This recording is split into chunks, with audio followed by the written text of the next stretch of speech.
अगर ईरान और इसराइल की वॉर फुल स्केल कॉन्फ्लिक्ट में कन्वर्ट हो जाए और यूनाइटेड स्टेट्स अपनी मिलिट्री के साथ फुल इन्वॉल्वमेंट कंटिन्यू रखे, तो सवाल ये उठता है कि इंडिया का क्या होगा? क्या पेट्रोल 120 रुपए क्रॉस करेगा? क्या इन्फ्लेशन बढ़ेगी? और क्या स्टॉक मार्केट क्रैश होगा? क्या गल्फ में रहने वाले इंडियंस रिस्क में होंगे? ये सब हम जानेंगे इस वीडियो के अंदर, और हम सिर्फ स्ट्रक्चर्ड एनालिसिस करेंगे वॉर का इंडिया पे real impact, economy, oil, diplomacy और सिक्योरिटी के एंगल से। सबसे पहले हम जानते हैं कि इंडिया का मिडल ईस्ट से रियल कनेक्शन क्या है। इंडिया अपनी टोटल क्रूड ऑयल का रिक्वायरमेंट 80 टू 85% इम्पोर्ट करता है, जिसमें से 50% के करीब जो है वो मिडल ईस्ट से आता है। कंट्रीज जैसे इराक, सऊदी अरेबिया, कुवैत और यूएई, अगर रीजनल कॉन्फ्लिक्ट एस्केलेट होता है तो सप्लाई चेन डिस्टर्ब हो सकती है, और इसका डायरेक्ट मतलब है कि ऑयल प्राइसेस में इंक्रीज हम देख सकते हैं। स्ट्रेट ऑफ हॉर्मोज सबसे क्रिटिकल पॉइंट। वर्ल्ड का लगभग 20% के आसपास का जो ऑयल ट्रेड होता है वो स्ट्रेट ऑफ हॉर्मोज से पास होता है। ये ईरान के पास एक नैरो शिपिंग रूट है, और अगर वॉर एस्केलेट होता है और ये शिपिंग रूट टेम्परेली डिसरप्ट होता है तो इसका डायरेक्ट मतलब है कि ग्लोबल ऑयल प्राइसेस स्पाइक कर सकते हैं। हिस्ट्री देखो, जब भी मिडल ईस्ट में कोई टेंशन बढ़ता है तो सबसे पहले हमें उसका इम्पैक्ट ऑयल प्राइसेस पे देखने को मिलता है, और इंडिया में इसके इम्पैक्ट का मतलब है petrol prices, diesel prices, transport cost और ग्रोसरी इन्फ्लेशन। इन्फ्लेशन एक चेन रिएक्शन क्रिएट करता है।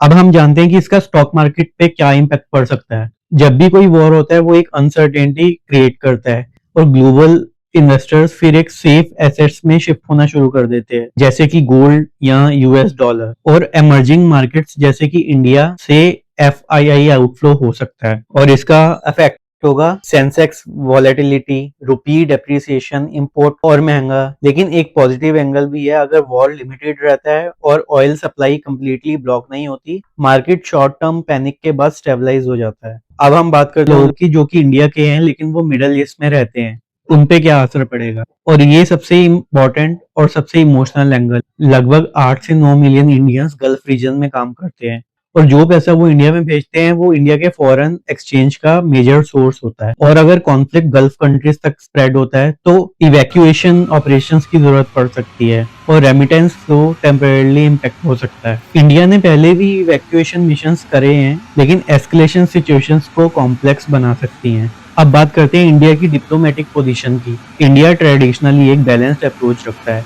इंडिया के अच्छे रिलेशंस है, चाहे वो इजराइल हो, ईरान हो या यूएस हो। इजराइल के साथ डिफेंस और टेक्नोलॉजी में, ईरान के साथ एनर्जी और चबार पोर्ट प्रोजेक्ट में, यूएस के साथ स्ट्रेटेजिक पार्टनरशिप में। इसलिए इंडिया किसी भी एक साइड पे एक अपना एग्रेसिव स्टांस नहीं लेता।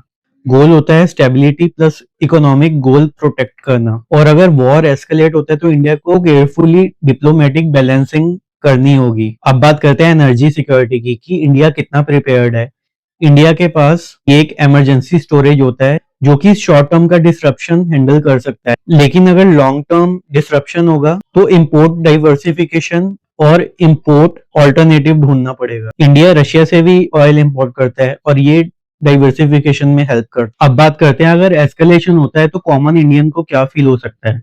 सबसे पहले हम बात करें तो पेट्रोल महंगा हो सकता है, ट्रांसपोर्ट महंगा हो सकता है, ग्रोसरी महंगी हो सकती है, ईएमआई का प्रेशर बढ़ सकता है, और रुपी वीक हो सकता है। लेकिन अगर सिचुएशन कंट्रोल रहती है तो ये इम्पैक्ट खाली टेम्परेरी बेसिस पे होगा, उसके बाद सब ठीक हो जाएगा।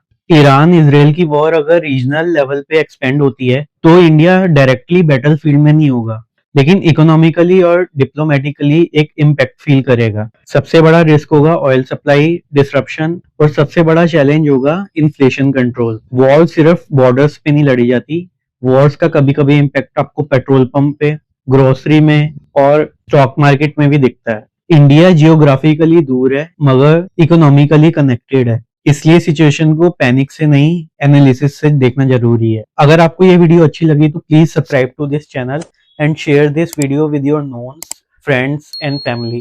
Thank you so much for watching this video. अब हम मिलते हैं नेक्स्ट डीप डाइव में। कमेंट सेक्शन में आप बताइए कि आपको नेक्स्ट किस चीज के बारे में डीप डाइव चाहिए।